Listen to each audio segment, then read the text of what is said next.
Nancy, what's your story? I heard you talking there today. You seem to be firing on all cylinders. What's the story? Where have you come from to get you to here today? Well, I've been always interested in outdoor things. My first university degree was in agricultural science, and this is a very broad disciplinary curriculum. We did everything from plants to animals and everything in between, and even a little bit of economics thrown in. So it's given me a very broad background in biological science. And so I've had that background. Upon that, I put a postgraduate degree in microbiology. And of course the microbes of this world are in absolutely everything. And so I've had a very broad interaction between different parts of the science world. Some of it is directly connected with bacteria, for example, the public health side of things in food and water and that sort of area. But I've also had a lot of interest in recycling of nutrients in the broader environment and studying things like what happens when you've got a large effluent from a sewage treatment plant entering an area like Port Phillip Bay, which has a quite long residence time of water in Port Phillip. I was studying what happens to all the nitrogen. Why isn't Port Phillip Bay pea green? Because an awful lot of nitrogen goes in, like 8,000 tonne a year, And so I was interested in what the bugs could do with that.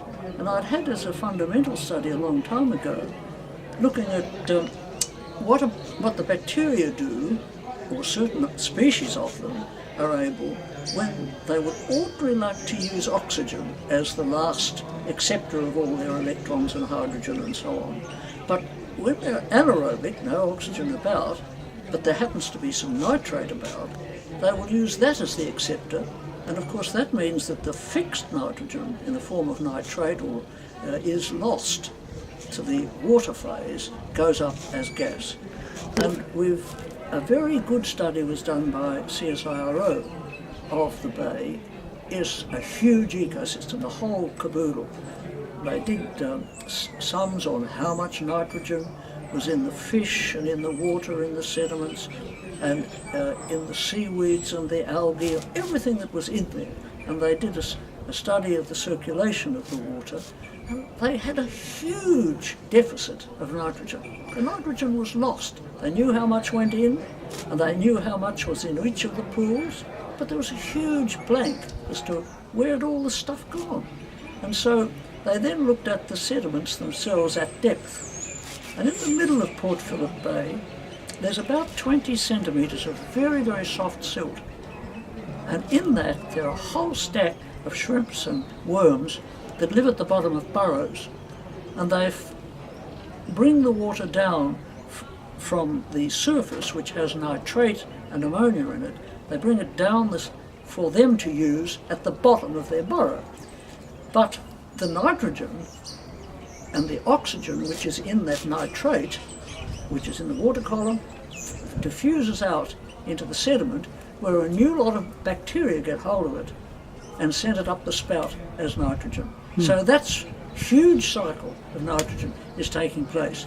Comes in as fixed nitrogen, gets pulled down into the sediments. The bacteria then send it up the spout as gas. And so they had to prove, that was a likely hypothesis, but they had to prove that it was true. And so they built a perspex metre cube over a piece of the centre of the back of the bay, and they filled it up with gas chromatography and argon, and then let the little bugs that were in the shrimps, etc., draw the water in, and then they measured the gas as it went off. And sure enough, there it was. So that really closed the loop. So that's the sort of thing I found absolutely fascinating to be part of. I didn't do any of that work personally, but the work we'd done on the sediments off the outlet at the Werribee farm made us believe that denitrification was a serious process, but we didn't prove that it was good enough to really close that gap, and that's what CSIRO did. It was a beautiful study, very good indeed. What are you doing today? Today, at this particular